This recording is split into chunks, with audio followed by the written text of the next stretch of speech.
திருச்சி நாடாளுமன்ற தொகுதியில் அதிமுகவினர் தீவிர பிரச்சாரத்தில் ஈடுபட்டனர். ஸ்ரீவைகுண்டத்தில் வாக்கு சேகரித்த அதிமுக வேட்பாளர் கருப்பையா, உள்ளூர்காரன் என்ற முறையில் உங்களுடைய பிரச்சனைகளை தனக்குதான் தெரியும் என்றும், உங்களின் குரலாக நாடாளுமன்றத்தில் ஒலிக்க தன்னை இரட்டை இலை சின்னத்தில் வாக்களித்து வெற்றி பெற செய்யும்படியும் கூறி வாக்கு சேகரிப்பில் ஈடுபட்டார்.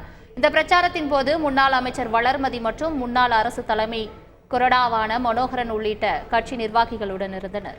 எத்தனை வேட்பாளர்கள் வேண்டுமானாலும் வரலாம், உங்கள்கிட்ட வாக்கு கேட்கலாம், அவங்க சின்னத்தை சொல்லலாம், ஓட்டு போடுங்க, நாங்கள் உங்களை வானத்தில் கூட்டிகிட்டு போய் வைகுண்டத்துக்கு கூட்டிகிட்டு போகிறோம்லாம் சொல்லலாம். ஆனால் வேட்பாளரை நீங்கள் இன்னைக்கு பார்க்குறதோட ரைட்டு, அதுக்கப்புறம் அந்த வேட்பாளர்களை நீங்கள் பார்க்க கூட முடியாது. அந்த வேட்பாளர்களுக்கு ஸ்ரீரங்கம் தொகுதியுடைய நிலை என்னவென்று தெரியாது. ஸ்ரீரங்கம் தொகுதியில் இந்த ஓலையூர் கிராமம் எந்த திசையில் இருக்கு என்று கூட அந்த வேட்பாளர்களுக்கு தெரியாது. உங்களை உணர்ந்த, இந்த மண்ணை நேசிக்கிற, இந்த மண்ணை உணர்ந்த உங்கள் சகோதரன், உங்கள் பிள்ளை நான் வந்திருக்கிறேன். நீங்கள் எனக்கு வாக்களிக்கலாம். நிச்சயமாக நான் உங்களோடு களத்தில் நின்று போராடுவேன். செய்திகளை உடனுக்குடன் தெரிந்து கொள்ள உடனே சப்ஸ்கிரைப் பண்ணுங்க.